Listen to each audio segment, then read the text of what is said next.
আসসালামু আলাইকুম। বাংলার সংবাদে সবাইকে স্বাগত জানাচ্ছি। আমি নাইম ফাথুম মুবিন। সংবাদ শিরোনাম। বাংলাদেশের সর্বশেষ গুরুত্বপূর্ণ আপডেট সংবাদে আপনাকে স্বাগত। শুরুতেই সংবাদ শিরোনাম, পরে বিস্তারিত। শুরুতেই জানিয়ে দিব, কাপ্তাই লেকের পানি ছাড়লে কি ঘটতে পারে। কাপ্তাই লেকের পানি বিপদসীমার কাছাকাছি চলে আসায় বিদ্যুৎ উন্নয়ন বোর্ড কর্তৃপক্ষ আজ রাত 10টায় বাঁধের 16টি স্পিলওয়ারে 6 ইঞ্চি করে খুলে দেওয়ার সিদ্ধান্ত নিয়েছে। কাপ্তাই বাঁধের পানি ছাড়লে কি ঘটতে পারে বাংলাদেশে, এ বিষয়ে গুরুত্বপূর্ণ সংবাদ থাকবে বন্ধুরা। সম্পূর্ণ সংবাদটি জানতে ভিডিওটি না টেনে দেখতে থাকুন।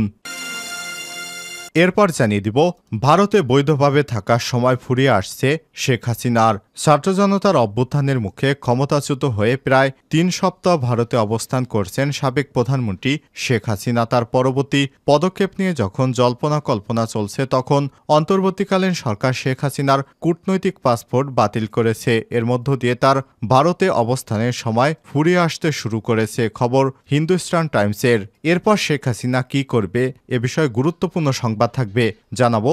ভিডিওটি না টেনে দেখতে থাকুন। এদিকে শেখ হাসিনাকে নিয়ে মুখ খুললেন এবার সাবেক প্রধান বিচারপতি এস.কে. সিনহা।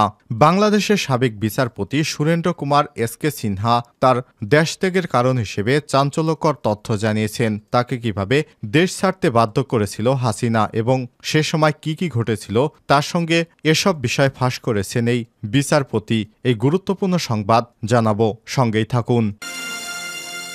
এদিকে বার্নিকাটের উপর হামলার আসামি সাবেক এমপি সাদেক খান গ্রেপ্তার।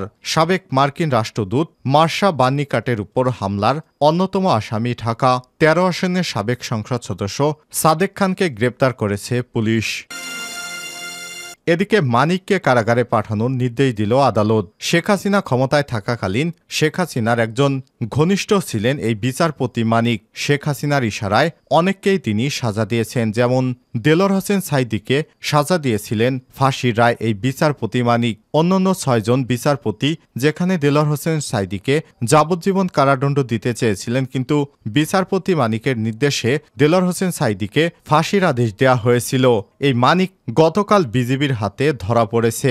ভারতে পালিয়ে যাওয়ার সময় তিনি সিলেট অঞ্চল থেকে বিজিবির কাছে গ্রেপ্তার হয়েছেন। বিজিবির পক্ষ থেকে বিচারপতি মানিকের নামে মামলা করা হয়েছে, আর মানিককে কারাগারে পাঠানোর আদেশ দিয়েছে আদালত। এবং সর্বশেষ জানিয়ে দেব, কি করতে চান জনগণের সামনে দ্রুত উপস্থাপন করুন প্রধান উপদেষ্টাকে মির্জা ফখরুল। ছাত্র জনতার অভ্যুত্থানের মুখে শেখ হাসিনা বাংলাদেশ থেকে ভারতে পালিয়ে আশ্রয় নিয়েছে। এরপর দায়িত্ব নিয়েছে অন্তর্বর্তীকালীন সরকার, যার নেতৃত্ব দিচ্ছেন নোবেল বিজয়ী অর্থনীতিবিদ অধ্যাপক ডক্টর মোহাম্মদ ইউনূস। দায়িত্ব নেওয়ার পর অন্তর্বর্তী সরকারের পক্ষ থেকে বলা হচ্ছে, সংস্কার শেষে নির্বাচনের আয়োজন করা হবে। নির্বাচন নিয়ে শনিবার রাজধানীতে এক আলোচনার সভায় এসব কথা বলেছেন বিএনপির মহাসচিব মির্জা ফখরুল ইসলাম। মির্জা ফখরুল বলেন, আমরা দেখতে চাই প্রধান উপদেষ্টা কি করতে চান সেটা জনগণের সামনে অতি দ্রুত উপস্থাপন করেন। তিনি একটা রোডম্যাপের মাধ্যমে একটা অতি দ্রুত নির্বাচনের ব্যবস্থা করবেন, আমরা আশা করছি। এ সময় তিনি বলেন, আমি নির্বাচনের উপর অনেক জোর দিতে চাই। রাষ্ট্র সংস্কারের ব্যাপারে নির্বাচন খুবই গুরুত্বপূর্ণ। একটা নির্বাচিত পার্লামেন্টের মাধ্যমে দেশের সংস্কার করতে হবে, এর কোনো বিকল্প নেই। কয়েকজন ব্যক্তি একটা সংস্কার করে দিবেন, এটা আমি বিশ্বাস করি না। জনগণের অংশগ্রহণের মাধ্যমে এই সংস্কার করতে হবে। অন্তর্বর্তীকালীন সরকারের দায়িত্বে যারা রয়েছেন তারা সবাই যোগ্য ব্যক্তি। প্রিয় দর্শক, এতক্ষণ শুনছিলেন সংবাদ শিরোনাম, এবারে বিস্তারিত। তবে তার আগে বন্ধুরা, অনুরোধ থাকবে এই সংবাদটিতে একটি লাইক দিন। এই চ্যানেলে আপনি নতুন হয়ে থাকলে আমাদের সংবাদটি দেখতে দেখতে চ্যানেলটি সাবস্ক্রাইব করে রাখুন। কমেন্ট করে জানিয়ে দিন আপনার মূল্যবান মতামত। জানিয়ে দিন বন্ধুরা, এই সংবাদটি আপনি বিশ্বের কোন দেশ থেকে বা বাংলাদেশের কোন স্থান থেকে দেখছেন এবং শুনছেন। এবারে বিস্তারিত। কাপ্তাই লেকের পানি ছাড়লে কি ঘটতে পারে। কাপ্তাই লেকের পানি বিপদসীমার কাছাকাছি চলে আসায় বিদ্যুৎ উন্নয়ন বোর্ড কর্তৃপক্ষ শনিবার 24 আগস্ট রাত 10টায় বাঁধের 16টি স্পিলওয়ে 6 ইঞ্চি করে খুলে দেওয়ার সিদ্ধান্ত নিয়েছে। চট্টগ্রাম কলেজের সাবেক শিক্ষক এবং কর্ণফুলী নদী গবেষক ডক্টর ইদ্রিস আলী জানিয়েছেন, এতে আতঙ্কিত হওয়ার কিছু নেই। গণমাধ্যমকে তিনি জানিয়েছেন, কাপ্তাই বাঁধ থেকে যে পরিমাণ অতিরিক্ত পানি নিষ্কাশিত হবে তাতে হালদা নদী সহ কর্ণফুলী নদীতে জোয়ারের স্তর বৃদ্ধি পাবে। এর ফলে কর্ণফুলী নদীর পার্শ্ববর্তী এলাকার কৃষি জমিতে জোয়ারের পানি প্রবেশ করতে পারে। এ সময় তিনি আরও জানান, কাপ্তাই বাঁধ রক্ষার্থে এই পদক্ষেপ নেওয়া হচ্ছে। লেকের পানি বিপদসীমার নিচে চলে আসলে কর্তৃপক্ষ পুনরায় গেটগুলো বন্ধ করে দিবে। কাপ্তাই জলবিদ্যুৎ কেন্দ্রের ব্যবস্থাপনা এটিএম আব্দুল জাহের এক জরুরি বার্তায় জানিয়েছেন, আজ দুপুর ৩টায় কাপ্তাই লেকের পানি ১০৭.৬৬ ফুট MSL মিন সি লেভেল ছিল। কাপ্তাই লেকের উজান এবং ভাটি এলাকায় বন্যা নিয়ন্ত্রণের জন্য আজ রাত 10টার দিকে লেকের 16টি স্পিলওয়ে 6 ইঞ্চি করে খুলে দেওয়া হবে, যার ফলে প্রতি সেকেন্ডে ৯,০০০ CFS পানি নিষ্কাশিত হবে। এ সময় তিনি আরও জানান, কাপ্তাই জলবিদ্যুৎ কেন্দ্রের 5টি ইউনিট সচল রাখার জন্য প্রতিনিয়ত ৩২,০০০ CFS পানি নিষ্কাশন করা হচ্ছে। ভারতে বৈধভাবে থাকার সময় ফুরিয়ে আসছে শেখ হাসিনার। ছাত্র জনতার অভ্যুত্থানের মুখে ক্ষমতাচ্যুত হয়ে প্রায় ৩ সপ্তাহ ভারতে অবস্থান করছেন সাবেক প্রধানমন্ত্রী শেখ হাসিনা। তার পরবর্তী পদক্ষেপ নিয়ে যখন জল্পনা কল্পনা চলছে, তখন অন্তর্বর্তীকালীন সরকার শেখ হাসিনার কূটনৈতিক পাসপোর্ট বাতিল করেছে। এর মধ্য দিয়ে ভারতে অবস্থানের সময় ফুরিয়ে আসছে শেখ হাসিনার। শেখ হাসিনা, তার উপদেষ্টাগণ, মন্ত্রিপরিষদের সাবেক সদস্য এবং তাদের সহধর্মিণী সহ সকল সদস্যের কূটনৈতিক পাসপোর্ট অবিলম্বে বাতিল করা হবে বলে জানিয়েছে স্বরাষ্ট্র মন্ত্রণালয়ের সুরক্ষা সেবা বিভাগ। কমপক্ষে 2টি তদন্তকারী সংস্থার ছাড়পত্রের পরই সাধারণ পাসপোর্ট জারি করার সম্ভাবনা রয়েছে এসব ব্যক্তিদের। সরকারি সূত্রের বরাত দিয়ে বাংলাদেশের একটি সংবাদ মাধ্যমের প্রতিবেদনে বলা হয়েছে, বর্তমানে বাতিল হওয়া কূটনৈতিক পাসপোর্ট ছাড়া শেখ হাসিনা আর কোনো পাসপোর্ট নেই। হিন্দুস্তান টাইমসের প্রতিবেদনে বলা হয়েছে, ভারতীয় ভিসানীতির আওতায় কূটনৈতিক বা অফিসিয়াল পাসপোর্টধারী বাংলাদেশি নাগরিকেরা দেশটির ভিসামুক্ত প্রবেশ করতে পারবেন এবং ৪৫ দিন পর্যন্ত অবস্থান করতে পারবেন। শনিবার ২৪ আগস্ট পর্যন্ত শেখ হাসিনা ভারতে কাটিয়েছেন ২০ দিন। ঘড়ির কাঁটা বলছে দেশটি তার বৈধভাবে অবস্থানের সময় ফুরিয়ে আসছে। শেখ হাসিনাকে নিয়ে এবার মুখ খুললেন সাবেক প্রধান বিচারপতি এসকে সিনহা। সম্প্রতি ভিডিও কলের মাধ্যমে বিদেশ থেকে একটি সংবাদ মাধ্যমকে দেয়া সাক্ষাৎকারের সময় এসকে সিনহা শেখ হাসিনার বিভিন্ন কুকীর্তি ফাঁস করেন।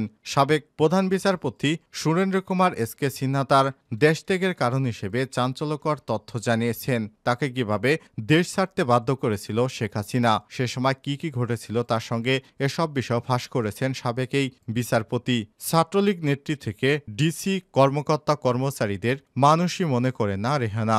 এসকে সিনহা জানান, 7 বছর আগে জোর করে তাকে দেশ ছাড়তে বাধ্য করেছিল শেখ হাসিনা।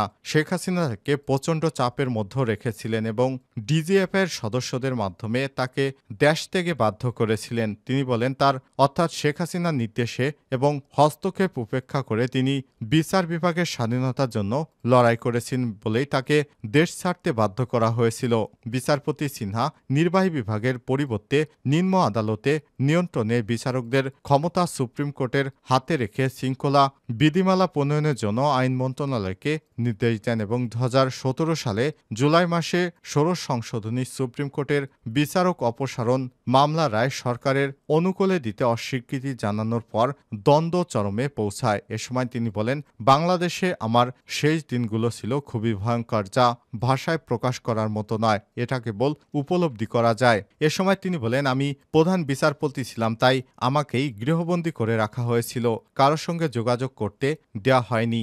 বাড়ির আশপাশে নিরাপত্তা বাহিনী গোয়েন্দারা পাহারা বসায়। আমার একজন স্টাফ বাসায় ঢুকে গেলে তাকে পেটানো হয়। ডিজিএফআই এর তৎকালীন প্রধান সাইফুল আবেদিন মধ্যরাতে আমাকে বিরক্ত করতেন এবং পদত্যাগ করে দেশ ছাড়ার জন্য চাপ দিতেন। 2017 সালের 3 জুলাই তৎকালীন প্রধান বিচারপতি এসকে সিনহার নেতৃত্বাধীন আপিল বেঞ্চ রায় সংবিধানের 16 সংশোধনী বাতিল করে রায় দেয়। এর ফলে সুপ্রিম কোর্টের বিচারকদের অসদাচরণ তদন্ত এবং অপসারণের সুপারিশ করার ক্ষমতা সুপ্রিম জুডিশিয়াল কাউন্সিলের হাতেই ফিরে আসে। বিচারপতি সিনহা বলেন, আগের রাতে 2 জুলাই তৎকালীন রাষ্ট্রপতি আব্দুল হামিদ তাকে অর্থাৎ প্রধানমন্ত্রী শেখ হাসিনা, বর্তমানে পুলিশ হেফাজতে থাকা আনিসুল হক এবং অ্যাটর্নি জেনারেল মাহবুবে আলমের বর্তমান মৃত এর সঙ্গে বৈঠকের জন্য বঙ্গভবনে ডেকে পাঠান। এ সময় তিনি বলেন, বৈঠকে শেখ হাসিনা তাকে পরদিন 3 জুলাই সরকারের পক্ষ থেকে রায় দিতে বললেও তিনি বিচার বিভাগের স্বাধীনতার স্বার্থে তা প্রত্যাখ্যান করেন। এক পর্যায়ে প্রধানমন্ত্রীর সঙ্গে বাকবিতণ্ডা চরমে ওঠে তার এবং আমি তাকে বলেছিলাম যে আমি আমি এখনই পদত্যাগ করব। তখন তিনি আমাকে পদত্যাগ না করার অনুরোধ করেন এবং বলেছিলেন আমি পদত্যাগ করলে জনগণ এটা খুব খারাপভাবে নেবে। বিচারপতি সিনহা বলেন 2017 সালে 3 জুলাই আপিল বিভাগের 7 বিচারপতি ষোড়শ সংশোধনী বাতিল করে সর্বসম্মতিক্রমে রায় দেওয়ার পর শেখ হাসিনা সহ ক্ষমতাসীন দলের সদস্যরা 5 ঘন্টারও বেশি সময় ধরে বিষোদ্গার করেছিলেন আমাকে। তখন আমি ভেবেছিলাম সরকার হয়তো আমাকে আর দেশে থাকতে দেবে না, তখন আমাকে জোর করে তারা বিদেশে পাঠিয়ে দেয়। তিনি বলেন আমি চেয়েছিলাম বিচার বিভাগের স্বাধীনতা, কিন্তু আমাকে এই হাসিনা সরকার কখনোই বিচার বিভাগের স্বাধীনতার রায় দিতে দেয়নি। সে সবসময় চেয়েছে তার অধীনে সমস্ত বিচারকরা কাজ করবে। এটা কেমন রাষ্ট্র? তিনি এর জন্য শেখ হাসিনাকে ভারত থেকে এনে শেখ হাসিনার শাস্তি কার্যকরের আহ্বান জানান।